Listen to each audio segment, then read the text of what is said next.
दूसरा सवाल ये है कि ये किन लोगों में ज्यादातर देखा गया है? पहले जमाने का मतलब हम 10 साल ले लेते हैं, तो उसका लोग एक सेंटेंस यूज करते थे, फीमेल फैट फर्टाइल। तो फीमेल सेक्स जो है उसमें औरतों में, लेडीज में इसके चांस सबसे ज्यादा होता है। फैट, मोटापा, कोलेस्ट्रॉल भी उसका एक फैक्टर है, जिसमें कोलेस्ट्रॉल जिसको ज्यादा होगा और मोटा भी होगा तो उसमें स्टोन फॉर्मेशन के चांस ज्यादा हैं। फर्टाइल का मतलब प्रेगनेंसी। तो जब मल्टीपल प्रेगनेंसीज होती है तो हार्मोनल लेवल इतना ज्यादा होता है कि उसकी वजह से ये डिसबैलेंस ऑफ कोलेस्ट्रॉल और ये सब चीजें होती हैं। कभी कोलेस्ट्रॉल बढ़ जाता है, कभी घट जाता है। तो ये 3 इम्पोर्टेंट रीजंस हैं कि एक तो फीमेल सेक्स, दूसरे फर्टाइल एंड 40 इयर्स। पहले ये कहा जाता था कि 40 साल की 4 F यूज करते थे, 40 years, female, fertile and female sex. तो ये चारों फैक्टर्स अगर मिल रहे हैं तो सबसे ज्यादा चांसेस होते थे। लेकिन लास्ट 10 to 20 इयर्स में ये सिस्टम बदल गया है। अब आपको 15 साल के बच्चे में मिलेगा, हम लोगों ने 8 साल के बच्चियों में भी ऑपरेशन किया है, लेकिन अभी भी फीमेल सेक्स प्रिडोमिनेंट है। अभी मेल्स में अगर होता है तो वो कम इंसिडेंस है और उसमें ज्यादा मुश्किल ऑपरेशन होता है। तो मेल्स का जो इंसिडेंस है वो आज की तारीख में भी कम है, लेकिन वो जो था कि 40 साल और हमेशा जो एल्डरली पेशेंट्स में वो बात नहीं है। और मोटा होना भी जरूरी था पहले के जमाने में, जब ये गॉल ब्लैडर डिजीज स्टार्ट हुई थी, जो इंडिया में धीरे धीरे बढ़ती रही, अब बहुत ज्यादा एपिडेमिक सा फॉल हो गया है। उस जमाने में बहुत ज्यादा था, लेकिन अब यंग एज में भी होता है, पतलों में भी होता है और मेल सेक्स में भी होता है। तो इसलिए वो कॉन्सेप्ट सेम नहीं है। यस सर, बहुत अच्छी। अगर किसी को पथरी हो जाए तो उसके लक्षण क्या हो गए? मरीज को क्या लक्षण होता है? इसमें 2 तरह के प्रेजेंटेशन होता है। एक होता है साइलेंट, मतलब खामोश, और एक होता है पेनफुल, दर्द के साथ। तो दोनों पॉसिबिलिटीज हैं। शुरू में साइलेंट ही होता है तो पेशेंट आपके पास नहीं आएगा। वो क्यों आता है साइलेंट स्टोर में? कि उसने किसी और वजह से अल्ट्रासाउंड कराया या किसी और वजह से सीटी स्कैन कराया, उसमें उसको वो पथरी दिख गई, तो फिर वो सर्जन के पास आता है कि भाई हम तो इसलिए अल्ट्रासाउंड कराने गए थे, लेकिन उसमें ये पित्त में भी पथरी आई है। तो ये साइलेंट प्रेजेंटेशन है। सर साइलेंट प्रेजेंटेशन मतलब पित्त की, मरीज के पित्त के शरीर के अंदर पित्त की थैली पथरी है, लेकिन वो अपना कोई लक्षण नहीं है। हाँ, कोई लक्षण नहीं है, कोई लक्षण नहीं है, और उसको कोई दर्द भी नहीं हो रहा है, उसे कोई तकलीफ भी नहीं है, लेकिन पथरी बनी हुई है पहले से। तो ये इसको कहते हैं साइलेंट प्रेजेंटेशन। और यही साइलेंट प्रेजेंटेशन कुछ दिन बाद वो प्रेजेंटेशन उसका चेंज होके पेनफुल दर्द के साथ शुरू हो जाता है। और दर्द उसका पेट के ऊपरी हिस्से में शुरू होता है और पीछे की तरफ जाता है और कंधे की तरफ जाता है। ये सबसे कॉमन सर। जैसे अगर 100 मरीज को पित्त की थैली में पथरी है तो कितने लोग के अंदर लक्षण देखा गया 100 में? देखिए, शुरू में तो हो सकता है कि 10%, 20%, लेकिन ये कम से कम कुछ पेशेंट्स में 20 साल से पथरी है, मरीज को पता ही नहीं है। अच्छा। तो इसलिए ये इंसिडेंटल फाइंडिंग कहलाती है कि अभी उसने किसी और वजह से, जैसे उसको प्रेगनेंसी है तो प्रेगनेंसी के लिए वो पेशेंट गई वहां पे अल्ट्रासाउंड कराने। तो जब अल्ट्रासाउंड प्रेगनेंसी के लिए किया गया तो साथ में उन्होंने गॉल ब्लैडर भी देख लिया, उन्हें अरे इसमें तो पथरी है, तो फिर वो आप प्रेगनेंसी के साथ गॉल ब्लैडर, लेकिन उसको 20 साल से या 15 साल से। तो इसलिए ये दिमाग से निकाल देना चाहिए कि जब पथरी होगी तो उसी वक्त नजर आ जाएगा या उसी वक्त सिम्टम्स होंगे। नहीं, कभी कभी 15 साल भी हो सकते हैं, 20 साल भी हो सकते हैं। हो सकता है कि उसका पूरा जीवन गुजर जाए, उसको दर्द नहीं होगा। तो ये भी एक प्रेजेंटेशन है। पेनलेस गॉल स्टोन्स होते हैं जिसमें पूरे जीवन में भी उसको कोई कभी दर्द नहीं होगा, लेकिन वो इंसिडेंटली डिटेक्ट हो जाता है, तब उसको डॉक्टर के पास आना पड़ता है। सर, अगर कोई मरीज है, उसको पित्त की थैली में पथरी है और उसको पता नहीं है, तो आगे चल के और भी बीमारी कुछ कर सकता है शरीर के अंदर? पहले तो पित्त की पथरी की बीमारियां समझना जरूरी है। पित्त की पथरी जो है वो सबसे पहले, जब तक वो पित्त के अंदर है उस वक्त तक कोई ज्यादा सिम्टम्स नहीं होते सिवा पेन के। लेकिन वो वहाँ से उसमें एक नली होती है जो कॉमन बाइल डक्ट से जुड़ती है, वो अगर छोटी पथरी है तो वहाँ से निकल के कॉमन बाइल डक्ट में आ जाती है। तो जब कॉमन बाइल डक्ट में आ जाती है तो सबसे पहले पीलिया हो जाता है, पीलिया हो जाती है। और पीलिया जो है वो बढ़ता रहता है और कभी कभी बहुत ज़्यादा लिवर तक खराब कर सकता है। तो एक तो कॉम्प्लिकेशन उसका ये है कि ऑब्स्ट्रक्टिव जॉन्डिस जिसको कहते हैं हम लोग, पीलिया।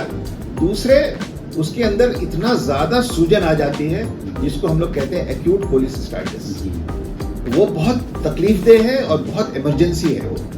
और तीसरा है इम्पाइमा ऑफ द गॉल ब्लैडर, जिसमें पस बन जाता है। तो गॉल ब्लैडर की प्रेजेंस में कई सारे कॉम्प्लिकेशंस हो जाते हैं। एक तो एक्यूट कोलिसिस्टाइटिस हो जाती है, दूसरा इम्पाइमा हो जाता है, तीसरा म्यूकोसील हो जाता है, और चौथा जो है क्रोनिक कोलिसिस्टाइटिस जो सबसे कॉमन प्रेजेंटेशन है, और पांचवा कैंसर हो जाता है। अच्छा, कैंसर भी हो सकता है? जी जी जी, इसी को समझना सबसे ज्यादा जरूरी है, इसलिए कि इस पे थोड़ा रोशनी डाल लीजिए कैंसर पे कि अगर इसमें ये कहा जाता है कि अगर पित्त के थैली के अंदर पथरी है और उसका साइज से 1 to 2 सेंटीमीटर्स के बराबर है, तो risk of cancer is very high.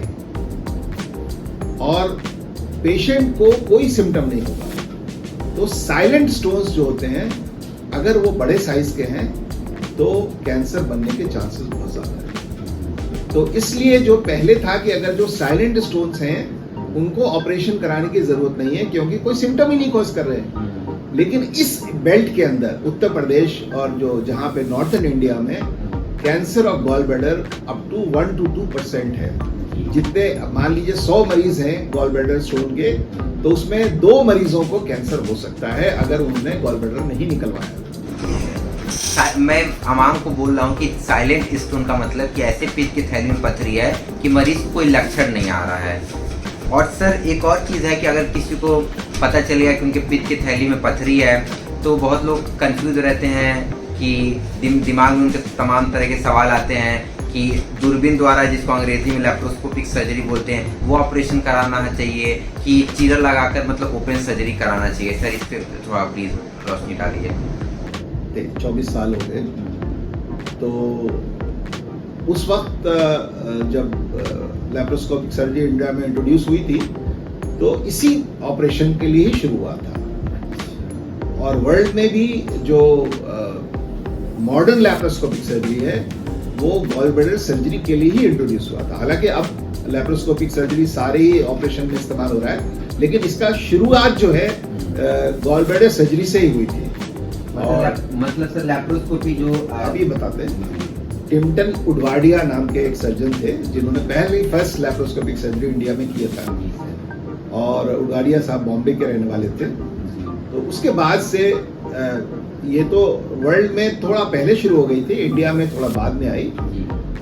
तो इसका एडवांटेज क्या है? सबसे पहली बात, दूरबीन से जो ऑपरेशन होता है उसमें एक तो स्कार बहुत छोटा होता है, दूसरे जो ऑपरेशन होता है उसके बाद पेन जो है, दर्द जो है वो कम हो जाता है। तीसरी चीज, जो विजन है ऑपरेशन सर्जन के लिए वो कई टाइम्स मैग्नीफाइड होता है। जो हमें गॉल ब्लैडर ओपन सर्जरी में मान लीजिए कि 10 सेंटीमीटर के, वो अप टू 20 टाइम्स तक भी बड़ा दिखाई देगा। तो हमें उसको एक उसका पार्ट है वो हम रिकॉग्नाइज कर सकते हैं, उसमें हम जो भी प्रोसीजर है वो कर सकते हैं। और इसमें हॉस्पिटल एडमिशन की डेट्स कम हो जाती हैं। जैसे पहले हम लोग ओपन सर्जरी करते थे तो उसमें हम 5 दिन भी रखते थे मरीज को, 1 हफ्ता भी रखते थे।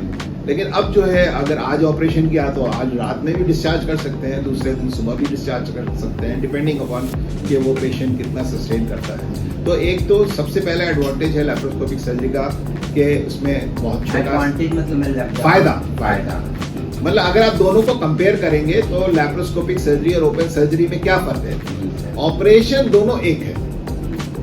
ये अगर कहीं पे लैप्रोस्कोपिक फैसिलिटी नहीं है तो ओपन सर्जरी करा ले, वो भी बराबर ही है। लेकिन दोनों में सिर्फ इतना फर्क है कि जो दूरबीन से जो ऑपरेशन किया जाता है उसमें छोटा स्कार आता है, इन्फेक्शन का चांस कम रहता है, हॉस्पिटल स्टे कम होता है और पेशेंट को जल्दी हम डिस्चार्ज कर देते हैं।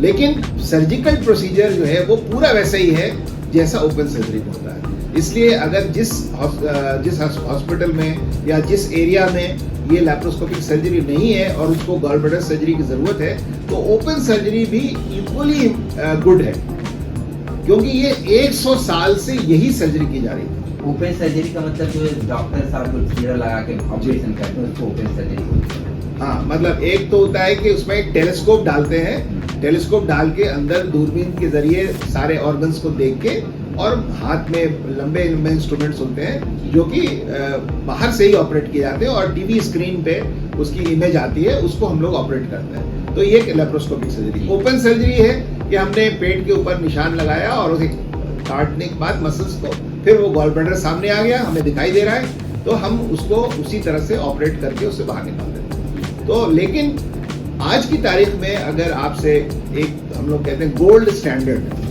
हर चीज का एक, जैसे सोना 24 कैरेट सोना है तो उसी को मानते हैं भाई ये स्टैंडर्ड है ना।